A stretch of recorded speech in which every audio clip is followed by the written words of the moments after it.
श्रीमद् भगवद गीता के तृतीय अध्याय के 3 श्लोकों का विचार ज्ञान यज्ञ से पहले नियमित स्वाध्याय में संपन्न हुआ था।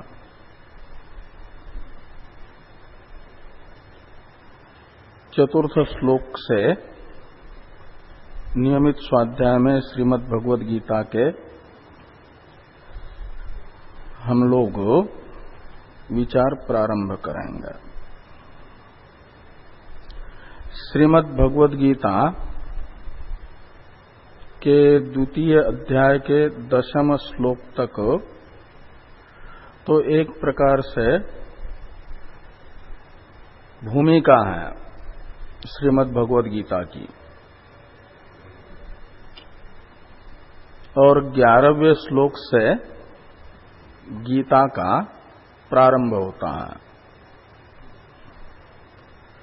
तो 11वें श्लोक से 72वें श्लोक तक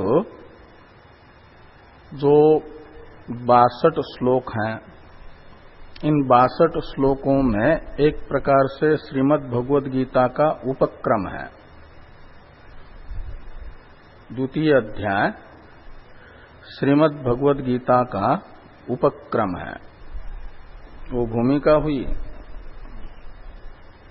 और उपक्रम में तीसरे अध्याय से लेकर के 17वें अध्याय तक जिस अर्थ को विस्तार से बताना है, उस अर्थ का संक्षेप में कथन है। उपक्रम ऐसा ही होता है। ग्रंथ में विस्तार से युक्त्यादि के आधार पर जिस अर्थ का प्रतिपादन करना है, उस अर्थ का निर्देश किया जाता है संक्षेप में, उपक्रम में। बीच में उसका उपपादन होता है और फिर उपपादित अर्थ का उपसंहार अंत में होता है। 18वें अध्याय में उपसंहार है। तो इस प्रकार श्रीमद् भगवद गीता तो कुल मिलकर के 15 अध्याय में ही है। तीसरे अध्याय से 17वें अध्याय तक विस्तार से जिस बात को बताया गया है, शुरू में उसका संकेत किया दूसरे अध्याय में, और 18वें अध्याय में उसका उपसंहार हुआ। तो तीसरे अध्याय से विस्तार से श्रीमद् भगवद गीता का एक प्रकार से प्रारंभ हुआ है। तो द्वितीय अध्याय में भगवान ने दुरेण ह्यवरं कर्म बुद्धि योगा धनंजय, इस श्लोक से ज्ञान की अपेक्षा कर्म को निकृष्ट बताया, ज्ञान को श्रेष्ठ बताया है। वेद के द्वारा प्रतिपादित जो 2 प्रकार का धर्म है, प्रवृत्ति लक्षण धर्म, निवृत्ति लक्षण धर्म। प्रवृत्ति लक्षण धर्म को कर्मयोग कहा जा रहा है, कर्मनिष्ठा शब्द से भी कहा जा रहा है। और निवृत्ति लक्षण धर्म है ज्ञान योग, ज्ञान निष्ठा। और भगवान ने एक प्रकार से कर्म की अपेक्षा ज्ञान को उत्कृष्ट बता करके ज्ञान की तो प्रशंसा कर दी, और अर्जुन को कहा कर्मण्येवाधिकारस्ते मा फलेषु कदाचन, से कर्म योग का ही अधिकारी बताया। कहा कि तुम तो कर्म ही करो। आतिष्ठोतिष्ठ भारत इत्यादि से वही सब कह रहा है। तो अर्जुन के मन में ऐसे पहले से ही विषाद था, और भगवान से प्रार्थना अर्जुन ने विषाद निवृत्ति का उपाय बताने के लिए की थी। लेकिन भगवान के इन वाक्यों को सुन करके अर्जुन का विषाद दूर नहीं हुआ, एक प्रकार से और अधिक बढ़ गया कि ज्ञान की अपेक्षा कर्म निकृष्ट है, ज्ञान श्रेष्ठ है, लेकिन तुम्हारा कर्म में ही अधिकार है, तुम कर्म ही करो। ये सुना तो अर्जुन को ये लगा कि भगवान भी जले हुए पे नमक छिड़क रहे हैं। इसलिए प्रथम श्लोक में श्रीमद् भगवद गीता के 3 अध्याय के अर्जुन एक कहता है, जायसी चेत कर्मणस्ते मता बुद्धिर जनार्दन। हे भगवान, आपके मत में यदि आपकी मान्यता के अनुसार ज्ञान श्रेष्ठ है, तो मैंने आपका क्या बिगाड़ा है कि युद्ध जैसे घोर कर्म में मुझे प्रवृत्त कर रहे हो। कर्म भी कोई ठीक ठीक होता तो कोई बात नहीं थी, मुझे कह रहे हो युद्ध जैसा क्रूर कर्म करो जिसमें जिनकी चरण सेवा हमारा कर्तव्य बनता है उनको मारना पड़ रहा है, बाणों से छिन्न विच्छिन्न करना पड़ेगा पूजा योग्य द्रोण को, पूजा योग्य भीष्म को, और ऐसे क्रूर कर्म में मुझे आप प्रवृत्त कर रहे हो। तत्किम कर्मणि घोरे माम नियोजयसि केशव।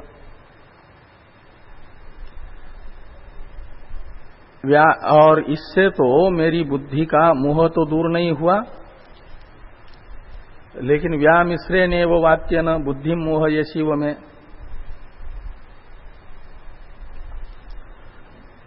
तो आप ये जो मिले जुले वाक्य बोल रहे हो, यद्यपि आप अर्जुन का अंदर से इतना तो विश्वास है कि भगवान मेरे हितैषी हैं, इसलिए आप मुझे मोह से रहित करने के लिए ही बोल रहे हो, मोहित नहीं कर रहे हो। लेकिन आपके मुख से निकले हुए वाक्यों से ऐसा लग रहा है कि आप मुझे मोहित से कर रहे हैं। ईव शब्द का प्रयोग करता है। व्यक्ति के मन में बहुत अधिक विषाद होता है तो किसको क्या बोलना चाहिए वो भूल जाता है, लेकिन अर्जुन जो है उस अवस्था में भी बड़ा सावधानी से शब्द प्रयोग करता है। ईव शब्द का प्रयोग किया। बुद्धि मोह यशीव में, यद्यपि आप मेरे मोह को दूर करने के लिए ही गीता का उपदेश करने में प्रवृत्त हुए हो, लेकिन ऐसा लग रहा है कि मोहित से कर रहे हो। इसलिए क्या करिए कि तदेक वद निश्चित्य येन श्रेयो अमाप्नुयाम। तो इसलिए ज्ञान और कर्म इन दोनों में से एक का निश्चय करके मुझे श्रेय साधन के रूप में उपदेश करिए। और यहां पर ये अर्जुन के मन में भी भाष्य में भाष्यकार भगवान ने स्पष्ट कर दिया है कि ये निश्चित है कि कर्म और ज्ञान इनका सह समुच्चय नहीं हो सकता। ये अर्जुन भी समझता है, एक साथ दोनों को एक व्यक्ति नहीं कर सकता। इसलिए अर्जुन ये समझ करके ही कि युगपत एक पुरुष अनुष्ठेय तो इन दोनों में नहीं है, प्रश्न कर रहा है, और भगवान ने भी उत्तर उसी अभिप्राय से दिया है। तो जब एक पुरुष अनुष्ठेयत्व इनमें युगपत नहीं है, तो जो एक समय में या तो एक पुरुष निकृष्ट जो कर्मयोग है उसका अनुष्ठान कर सकता है या तो ज्ञान का अनुष्ठान कर सकता है, दोनों नहीं हो सकता। ये अर्जुन जान रहा है। तो भगवान ने भी उत्तर देना वैसा ही प्रारंभ किया है। लोकेस्मिन् द्विविधा निष्ठा इत्यादि से उत्तर भी दिया है ना कि इस संसार में, संसार को बनाने के बाद भगवान ने अपनी प्रथम संतान ब्रह्मा जी को उत्पन्न करके इस संसार को चलाने का दायित्व उन पर सौंप दिया, संसार के संचालन का। लेकिन संचालन करना है तो कोई ना कोई संविधान भी आवश्यक होता है, नियमावली आवश्यक होती है। तो भगवान ने वेद रूपी संविधान दे दिया। यो ब्रह्मांडं विदधाति पूर्वम यो वै वेदांश प्रहिणोति तस्मै।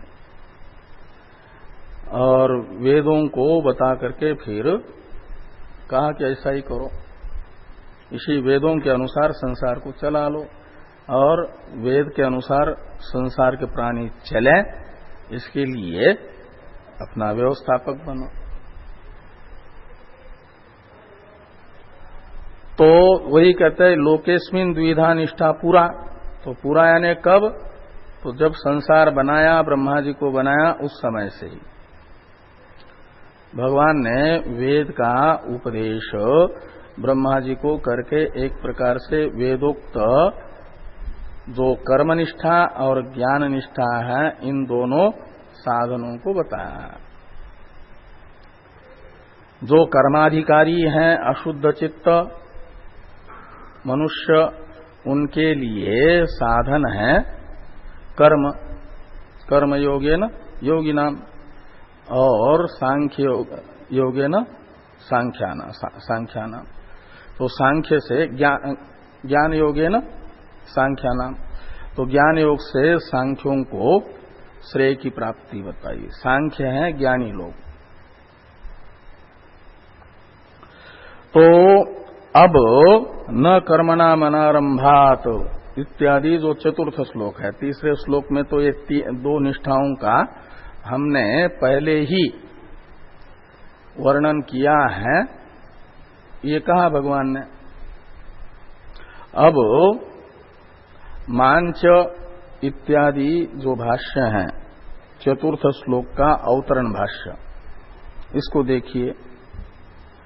मांच बंध कारणे कर्मणि एव नियोजयसि इति विसन्न मनसम अर्जुनम कर्म न आरभे इत्येवं मन्वानम आलक्ष्य आह भगवान न कर्मणा मनारंभात इति। ये मिला भाष्य,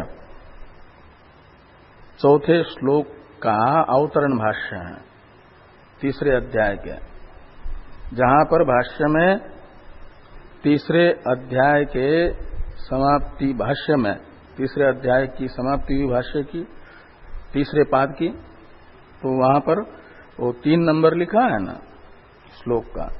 इसके बाद में आता है गीता प्रेस के में तो 85 में है पृष्ठ पर।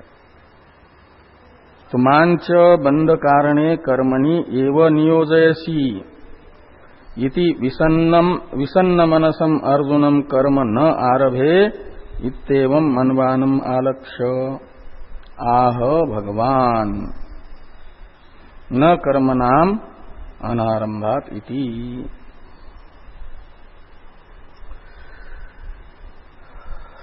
तो अर्जुनम आलक्ष्य भगवान आह, ऐसा अन्वय करिए। भगवान ने अर्जुन को देखा। कैसे अर्जुन को देखा? तो अर्जुन के 2 विशेषण है यहां पर। एक विषन्न मनसम, विषन्न कहा जाता है विषादग्रस्त को, विषाद से युक्त है जो पदार्थ उसे विषन्न कहा जाता है। और विषन्न है मन जिसका, विषाद युक्त है मन जिसका उसे कहा जाएगा विसन्न मना, द्वितीया के एकवचन में विसन्न मनसम अर्जुनम। तो विषाद युक्त है मन जिस अर्जुन का, ऐसे अर्जुन को देख करके भगवान कह रहे हैं। अर्जुन के विषाद का कारण क्या है, क्यों अर्जुन के मन में विषाद हुआ? तो कहते मांच बंध कारणे कर्मणि एव नियोजयसी इति शब्द हेतु अर्थ में है। विषाद का, अर्जुन के मन में जो विषाद हुआ उसका हेतु बताने वाला इति शब्द है। कहते हैं अर्जुन को विषाद इसलिए हुआ कि अर्जुन ऐसा समझ रहा है कि माम बंध कारणे कर्मणि एव नियोजयसी, बंध का हेतुभूत जो कर्म है, शास्त्र कहता है कर्मणा बध्यते जंतुर विद्या च विमुच्यते, कर्म से जीव बंधन में आ जाता है और विद्या से मुक्त हो जाता है। ये इस वचन से कर्म बंधन का हेतु है, ये निश्चित होता है। और भगवान अर्जुन को कह रहे हैं कर्मण्येवाधिकारस्ते, तुम कर्म करो, और कर्म बंधन का हेतु बता रहा है शास्त्र, कर्मणा बध्यते जंतु। इसलिए अर्जुन के मन में विषाद हो रहा है। माम बंध कारणे कर्मणि एव नियोजयसी, बंध का हेतुभूत जो कर्म है उसी में आप मुझे प्रवृत्त कर रहे हो, ऐसा अर्जुन का निश्चय होने से अर्जुन के मन में विषाद हुआ। और ऐसे विषाद युक्त अर्जुन को देख करके भगवान कह रहे हैं। दूसरा एक विशेषण है अर्जुन का, कर्म न आरभे इत्येवं मनमानम। तो कहते भले ही भगवान हमें कहें कि तुम कर्म करो, लेकिन मुझे तो अपना हिताहित देखना है। भगवान कुएं में कूदने के लिए कहे तो मैं थोड़ी कूदूंगा। तो बंधन का हेतु है कर्म, इसलिए भले ही भगवान कहे तब भी मैं कर्म नहीं करूंगा। न योत्स्य इति गोविंद उक्त्वा तुष्णिम बभूवः, मैं युद्ध नहीं करूंगा, क्योंकि इसको मैं श्रेय का साधन नहीं देख रहा हूं। उल्टा भिक्षाटन ये मेरा कर्म धर्म नहीं है, तो भी उसमें मैं श्रेय देख रहा हूं जीविका के लिए, लेकिन ये भीष्मादि को मारना इसमें श्रेय नहीं देख रहा हूं। तो अर्जुन श्रेयोर्थी है, ये न अहम श्रेयो अवाप्नुयाम इत्यादि। और व्यक्ति को जब ये निश्चित होता है साधक के मन में, साधक को, कि मुझे अपना उद्देश्य किसी भी व्यक्ति का, जीव जब तक जीव भाव में है तब तक उसका कोई न कोई निश्चित ही प्रयोजन अंदर से प्राप्तव्य शेष रहता है, तभी तो जीव है, अल्पज्ञ है। जिस दिन आपके अंदर एक भी इच्छा नहीं रहेगी उस दिन आप पूर्ण रहोगे, पूर्ण हो जाओगे। इच्छा ही अल्पता की ज्ञापक है, परिच्छिन्नता की ज्ञापक है। तो अर्जुन के अंदर श्रेय प्राप्ति की इच्छा है, और कोई भी व्यक्ति किसी की बात मानता है तो उसके अंदर से जो एक निश्चित है उद्देश्य, उस उद्देश्य की पूर्ति में सहायक यदि कुछ साधन है और उसको बता रहा है, उसमें सहयोगी कोई हो रहा है, तो उसकी बात मानता है। नहीं तो संसार में कोई किसी की बात नहीं मानता। भगवान भी कहते हैं मेरी भी कोई बात नहीं मानता है। कह रहा है और क्या। और निग्रह किम करिष्यति कहते हैं, प्रकृतिम यान्ति भूतानि निग्रह किम करिष्यति। तो भगवान की बात नहीं मानता है तो जिन लोगों को व्यवहार में बातें माननी चाहिए वे नहीं मानते हैं यदि, तो हमें अपने मन को नहीं बिगाड़ना चाहिए। भगवान यही शिक्षा दे रहा है कि कोई सब अपने अपने स्वभाव के अनुसार प्रवृत्त होता है, कोई किसी की बात नहीं मानता। यही अर्जुन ही देखो, अर्जुन कह रहा है, भगवान कह रहे हैं तुम युद्ध कर्म करो, युद्ध करो, तो कम से कम करना चाहिए ना। लेकिन अर्जुन भी देखता है कि मुझे तो श्रेय की प्राप्ति चाहिए, और इस युद्ध करने से मैं श्रेय नहीं देख रहा हूं। इसलिए भले ही भगवान कह रहे हो, लेकिन मेरे उद्देश्य की प्राप्ति में भगवान जिसमें मुझे प्रवृत्त करना चाहते हैं उसको मैं साधन नहीं देख रहा हूं। इष्ट साधनता का ज्ञान युद्ध में अर्जुन को नहीं हो रहा है, और कोई भी व्यक्ति अपने इष्ट साधन में ही प्रवृत्त होता है, जो उसका अपना निश्चित प्रयोजन है। इस प्रयोजन में किसी को सहायक देखता है, किसी बात को उसमें प्रवृत्त होता है, उसकी बात मानता है, और हमको भ्रम होता है कि हमारी बात मान रहा है। अपने लोगों को ऐसा हो जाता है भ्रम, लेकिन वो तो उतना ही मान लेता है। यही यहां पर देख रहे हैं भगवान भी कि कर्म न आरभे इत्येवं मनवानम अर्जुनम आलक्ष्य। अर्जुन मान रहा है, मनु अवबोधन ने निश्चित कर लिया अर्जुन ने कि भले ही भगवान कह रहे हैं तुम कर्म करो, लेकिन मैं कर्म नहीं करूंगा, क्योंकि इसमें मुझे जो चाहिए उसकी प्राप्ति कराने की योग्यता नहीं देख रहा हूं मैं, इष्ट साधनत्व तो नहीं देख रहा हूं कर्म में, इसलिए इसको मैं नहीं करूंगा। ऐसे भगवान तो ऋषिकेश हैं, ऋषि कहा जाता है इंद्रियों को, और उसका जो ईश है, इंद्रियों का जो नियामक है, मनसो मनोयत, जो मन को भी मनन करने का सामर्थ्य देता है,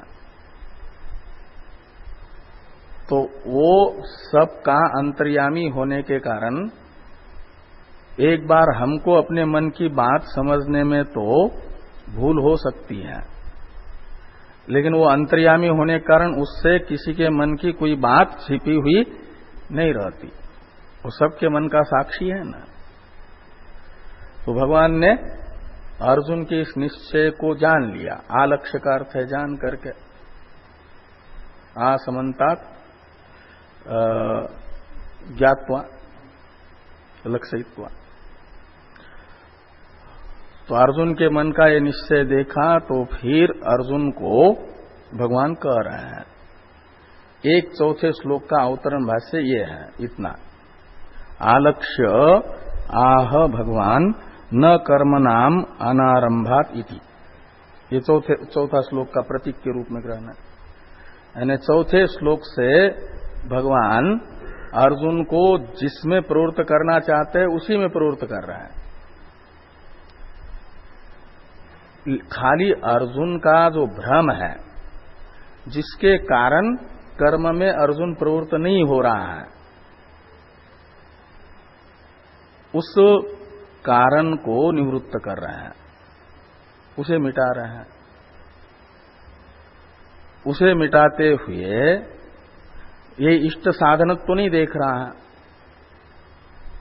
अर्जुन की इष्ट साधनत्व बुद्धि करा रहे हैं भगवान। चौथे श्लोक के द्वारा अर्जुन में जो वर्तमान में निश्चय कर्म मेरे इष्ट का साधन नहीं, ये विभ्रम अर्जुन का मिटा रहे हैं और कर्म में इष्ट साधनत्व का ज्ञापन कर रहे हैं। इस अभिप्राय से भाष्कर भगवान ने ये अवतरण लिखा चौथे श्लोक का।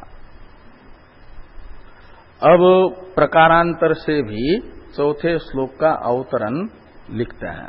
दो प्रकार से अवतरण लिखा, एक प्रकार ये हुआ, दूसरा प्रकार है अथवा ज्ञान कर्मनिष्ठयोः परस्पर विरोधात् एकेन पुरुषेण युगपत् अनुष्ठातुम् अशक्यत्वे सति इतरेतर अनपेक्षयोः एव पुरुषार्थ हेतुत्वे प्राप्ते कर्मनिष्ठाया ज्ञाननिष्ठा प्राप्ति हेतुत्वेन पुरुषार्थ हेतुत्वं न स्वातंत्र्येन ज्ञाननिष्ठा तु कर्मनिष्ठो उपाय लब्धात्मिका सति स्वातंत्र्येन पुरुषार्थ हेतु अन्य अनपेक्षा इति एतम अर्थम प्रवर्षयिष्यन् आह भगवान न कर्मणा इति, ऐसा समझ लो आप। ये प्रकारांतर से एक अवतरण है। और अथवा शब्द का प्रयोग उसी प्रकारांतर का ही ज्ञापक है। या तो उस अवतरण को समझ लो, वो नहीं एक ही है, अथवा एक होना चाहिए। अथवा ज्ञान कर्मनिष्ठयोः परस्पर विरोधात्, कहते हैं ज्ञान निष्ठा और कर्मनिष्ठा इनका आपस में विरोध है। कर्म करने के लिए मैं करता हूं ये अभिमान आवश्यक है। ये कर्म मेरा कर्तव्य है, तो क्रिया की आवश्यकता है। क्रिया तो कारक, क्रिया कारक फल भेद पूर्वक कर्म होता है। क्रिया कारक फल भेद अविद्या सिद्ध, अविद्यक है, इसलिए भ्रांति पूर्वक ही कर्म होता है। और ज्ञान निष्ठा है औपनिषद स्वरूप का मैं के रूप में अनुसंधान। उसके लिए ज्ञान के जो अंतरंग साधन श्रवण मनन निधिध्यासन, ये वास्तविक जो श्रवण है वह भी कर्तृत्व अभिमान बनाए रख करके नहीं हो सकता। श्रवण का तो अर्थ खाली उपनिषद में प्रयुक्त शब्दों को सुनना मात्र नहीं है ना।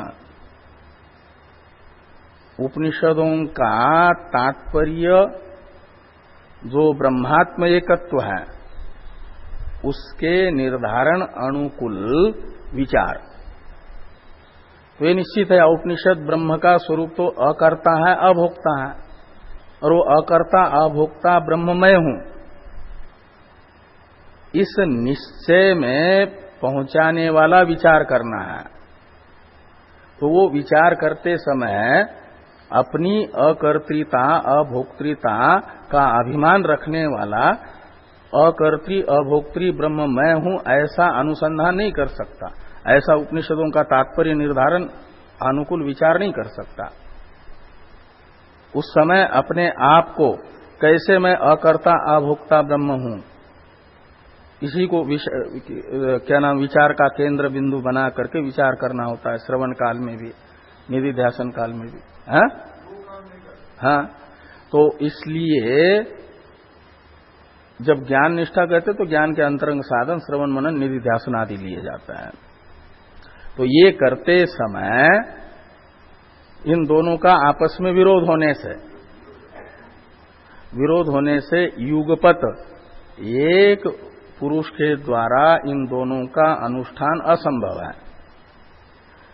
ये अर्जुन देख रहा है कि ये के ज्ञान कर्मनिष्ठयोः परस्पर विरोधात् एकेन पुरुषेण युगपत् अनुष्ठातुम् अशक्यत्वे सति इतरेतर अनपेक्षयोः एव पुरुषार्थ हेतुत्वे प्राप्ते। तो इतरेतर अनपेक्ष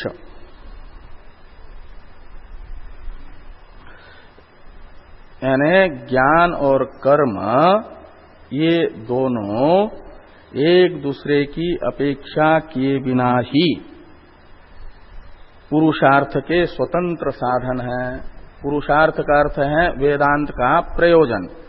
वेदांत का प्रयोजन है मोक्ष, और मोक्ष का स्वरूप है समूल अध्यास की निवृत्ति। जो साध्य मोक्ष है, प्रयोजन रूप मोक्ष है। स्वरूप अवस्थान तो स्वतः सिद्ध है, ये प्रतिबंध की निवृत्ति ही फल बनता है ना। तो समूल अध्यास की निवृत्ति रूप जो मोक्ष है, छुटकारा है, बंधन से मुक्ति है, ये है पुरुषार्थ। और इस पुरुषार्थ की प्राप्ति का साधन ये स्वतंत्र है, एक दूसरे की अपेक्षा किए बिना कर्म भी और ज्ञान भी स्वतंत्र साधन है, दो रास्ते हैं। ये अर्जुन को भ्रम हुआ। ये पहले वाला अलग वो अवतरण था, ये अलग अवतरण है। पुरुषार्थ प्राप्ति के अलग अलग दो साधन है, ऐसा अर्जुन के मन में भ्रम हुआ। यानी पहले अवतरण में और इस अवतरण में अलग अलग भ्रम है ना। अर्जुन को भ्रम का अर्थ है, अर्जुन तो जिज्ञासुओं का प्रतिनिधि मान करके भगवान भाष्यकार कह रहे हैं कि साधकों के मन में ऐसी ऐसी भ्रांतियां हो सकती हैं। उन भ्रांतियों को मिटाने के लिए एक एक श्लोक है। तो अर्जुन के मन में द्वितीय अध्याय को सुन करके और तृतीय अध्याय के भी तृतीय श्लोक को देख करके, सुन करके ये निश्चय, विपरीत निश्चय हुआ, भ्रांति हुई। उस भ्रांति को मिटाने के लिए उपदेश की जरूरत है। जैसे श्वेत केतु के प्रथम बार तत्वमसी उपदेश करने के बाद में कई एक मन में संशय आते हैं, तो एक एक संशय की निवृत्ति के लिए फिर दोबारा उदाहरण सहित उपदेश करते हैं, ऐसे और 8 बार। ऐसे ही भगवान कर रहा है। तो जब भगवान के मुख से तृतीय श्लोक के उत्तरार्ध में सुना अर्जुन ने, कर्म योगेन योगिनाम, ज्ञान योगेन सांख्यानाम, तो कर्म रूपी साधन से योगी शब्दित कर्माधिकारी को श्रेय की प्राप्ति होती है, और ज्ञान रूपी साधन से सांख्य शब्दित ज्ञानाधिकारी को श्रेय की प्राप्ति होती है। ऐसा इस श्लोक का अर्थ अर्जुन समझा। भगवान का यह अभिप्राय नहीं है।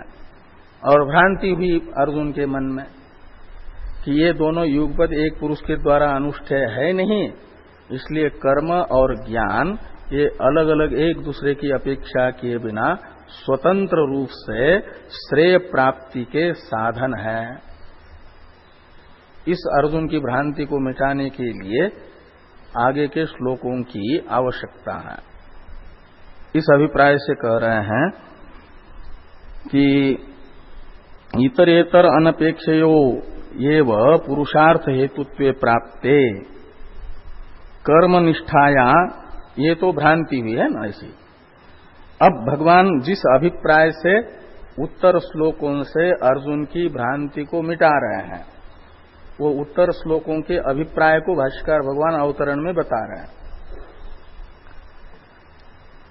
ये भ्रांति बताई, इस भ्रांति को कैसे मिटाया जाएगा वो बताया जा रहा है कि कर्म निष्ठाया ज्ञान निष्ठा प्राप्ति हेतुत्वेन पुरुषार्थ हेतुत्व न स्वातंत्र्येन, ज्ञान निष्ठा तो कर्मनिष्ठोपाय लब्धात्मिका सती स्वातंत्र्येन पुरुषार्थ हेतु अन्य अनपेक्षा इति एतम अर्थम प्रदर्शयिष्यन् आह भगवान। तो अर्जुन की ये जो दूसरी भ्रांति है, इसको मिटाने के लिए भगवान ऐसा कह रहे हैं। अर्जुन को तो भ्रांति है, कर्म स्वतंत्र साधन है श्रेय का, लेकिन भगवान अर्जुन के इस भ्रांति को मिटाते हुए कह रहे हैं कि कर्म निष्ठाया ज्ञान निष्ठा प्राप्ति हेतुत्वेन पुरुषार्थ हेतुत्वम न स्वातंत्र्येन। कहते हैं कर्मनिष्ठा पुरुषार्थ का साधन है, श्रेय प्राप्ति का साधन है, लेकिन साक्षात साधन नहीं। ज्ञान निष्ठा प्राप्ति हेतुत्वेन, कर्म अंतःकरण शुद्धि द्वारा ज्ञान के अंतरंग साधन श्रवणादि के अधिकार का प्रयोजक बन जाता है और अंतःकरण शुद्धि नित्यानित्य वस्तु विवेक आदि द्वारा ज्ञान प्राप्ति का साधन बनता है, हेतु बनता है।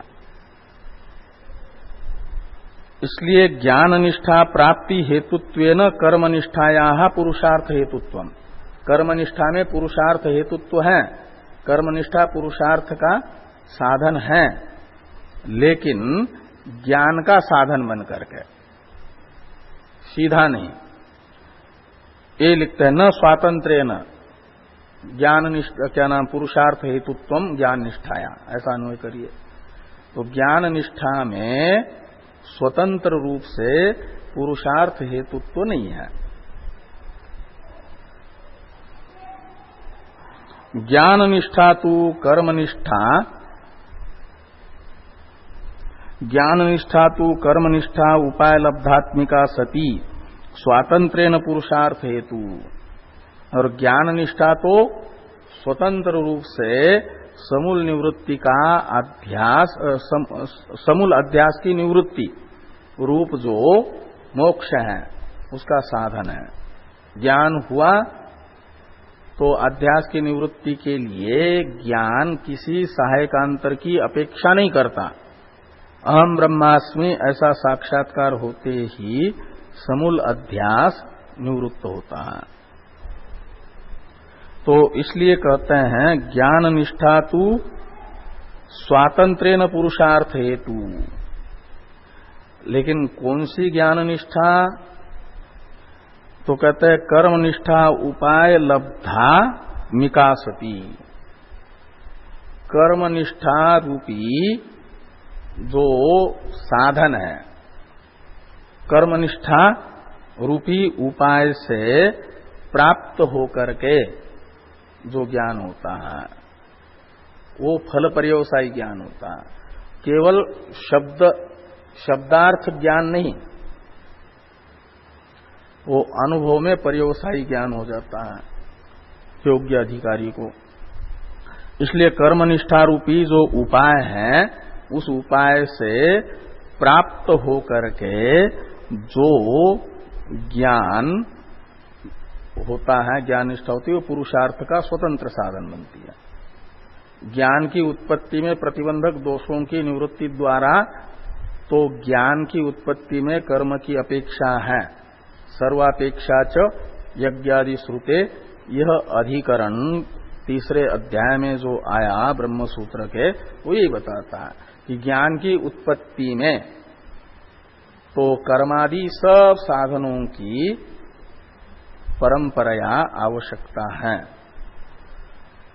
क्यों? तो कहते यज्ञादि श्रुते विविदिशन्ति यज्ञेन दानेन तपसा अनासकेन, यह श्रुति यही बताती है।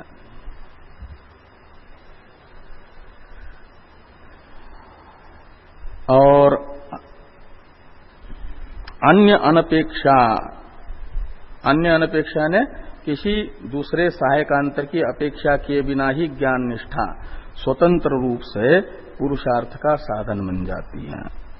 इति एतम अर्थम, इस अर्थ को प्रदर्शित करते हुए भगवान ये चौथा श्लोक कह रहे हैं अर्जुन को,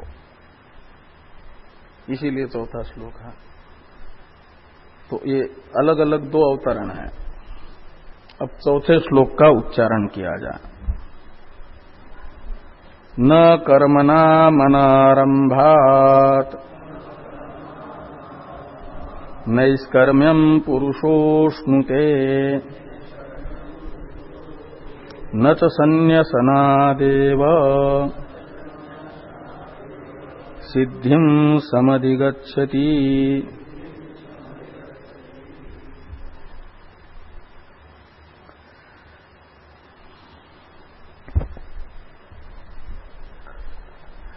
तो अर्जुन कर्म को पुरुषार्थ का साधन नहीं समझ रहा है, पुरुषार्थ प्राप्ति का, पहले अवतरण के अनुसार। अनिष्ट साधनत्व तो देख रहा है, इष्ट साधनत्व तो नहीं देख रहा। तो अर्जुन के इस भ्रांति का निराकरण करते हुए भगवान कह रहे हैं पुरुषः यानी मुमुक्षु, मुमुक्षु जो पुरुष है, अधिकारी है, श्रेय प्राप्ति चाहने वाला जो पुरुष, श्रेय है मोक्ष, तो श्रेय प्राप्ति कामः पुरुषः ऐसा लगाना। पुरुषार्थ को प्राप्त करना चाहता है जो साधक, वह साधक पुरुषार्थ है नैष्कर्म्यम शब्द से बताया गया।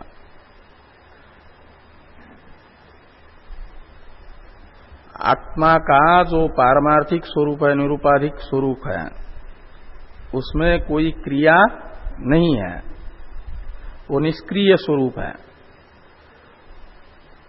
और वही उसी में स्थिति बने तो माना जाता है पुरुषार्थ की प्राप्ति हुई। तो नैष्कर्म्य शब्द का अर्थ है स्वरूप अवस्थान, जो आत्मा का वास्तविक स्वरूप है, उसी स्वरूप में मैं का यानी अपनी अहंता का अच्छी तरह से अवस्थान, स्वरूप अवस्थान नैष्कर्म्य है।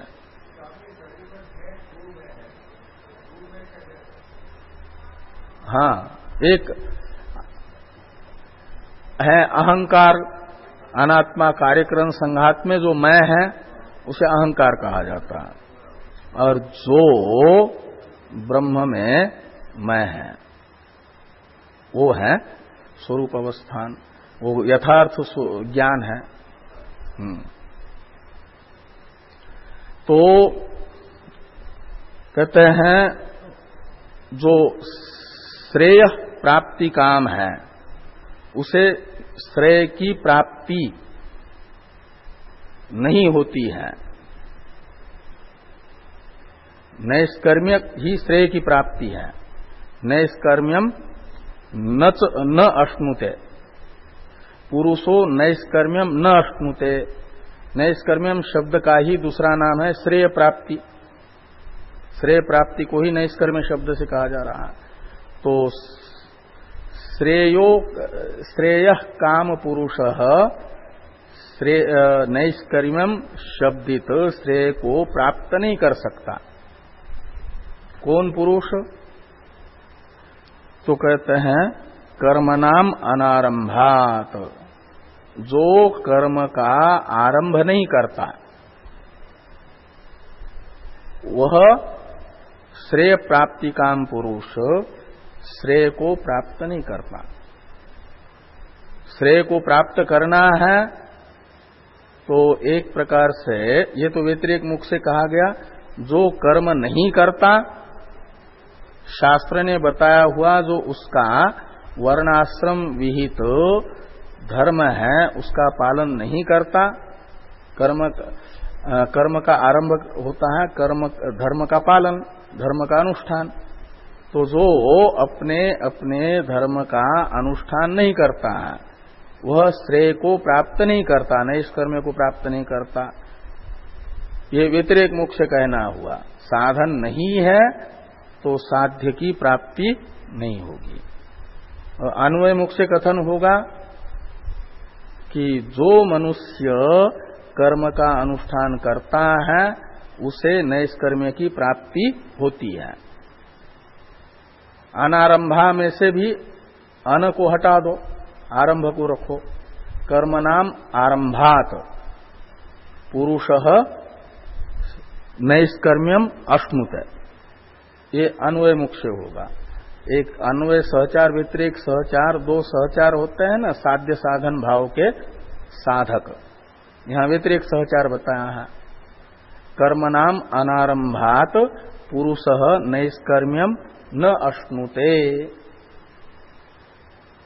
साधक को कर्म न करने से नैष्कर्म्य भाव की प्राप्ति नहीं होती है। इसको अन्वय मुख से कहना होगा तो पुरुषः कर्मणाम आरंभात नैष्कर्म्यम अश्नुते, यह अन्वयमुख होगा। तो ये अन्वय सहचार व्यतिरेक सहचार के माध्यम से भगवान अर्जुन के उस भ्रांति को दूर कर रहे हैं जो अर्जुन के भ्रांति हुई थी कि कर्म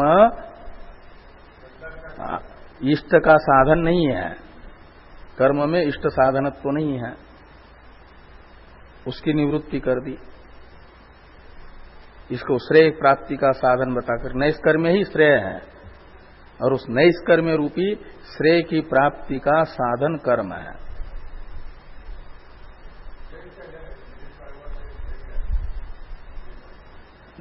नैष्कर्म्य शब्द का अर्थ श्रेय कैसे है? नैष्कर्म्य शब्द का अर्थ है निष्कर्मा, शब्द का तो अर्थ है परमात्मा, और निष्कर्म का जो स्वरूप है उसे नैष्कर्म्य कहता है।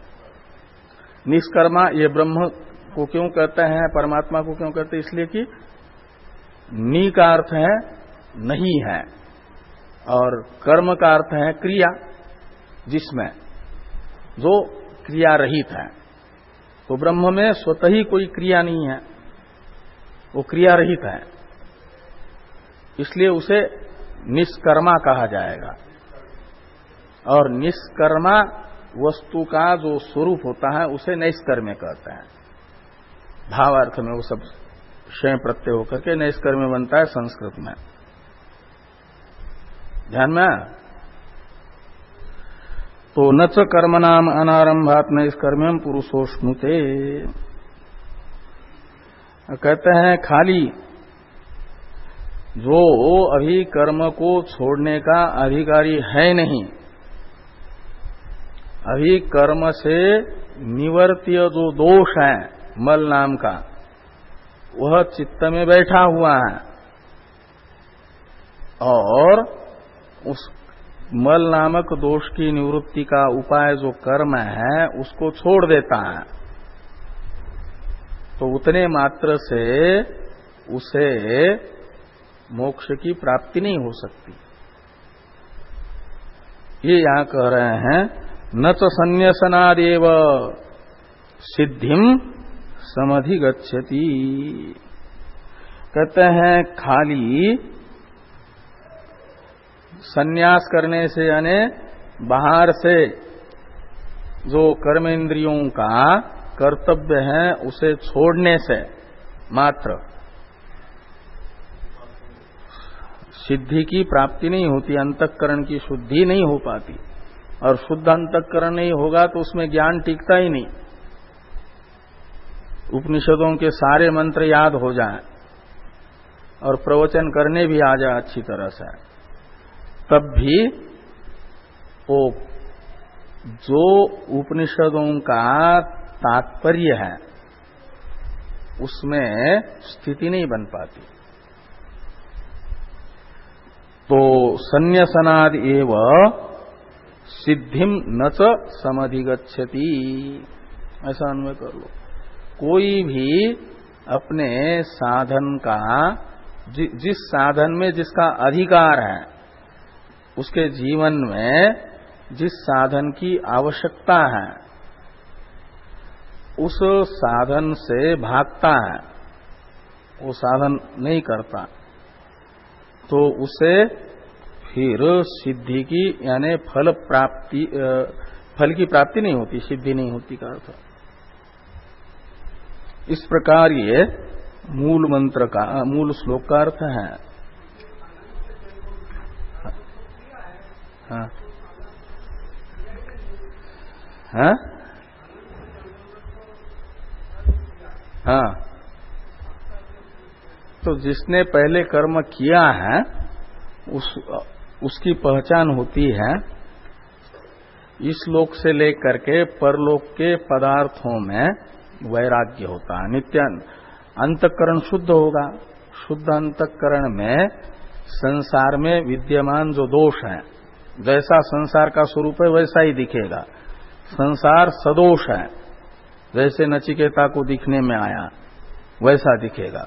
तो इस लोक से लेकर के ब्रह्मलोक के लोक पर्यंत के किसी भोग में अटकेगा नहीं। कोई देने के लिए तैयार भी हो जाए तभी अंदर से स्वीकार नहीं करेगा। जैसे नचिकेता ने कहा ये सब जो भोग आप अपने पास रख लो, लेकिन हम तो जिज्ञासु हैं, विद्यार्थी हैं, आप मुझे मैं जो चाहता हूं वही दो। नान्यम वरम नचिकेता वृणुते। तो माना जाता है कि पहले अनंत जन्मों से कर्म किए हैं, उसकी पहचान ये है।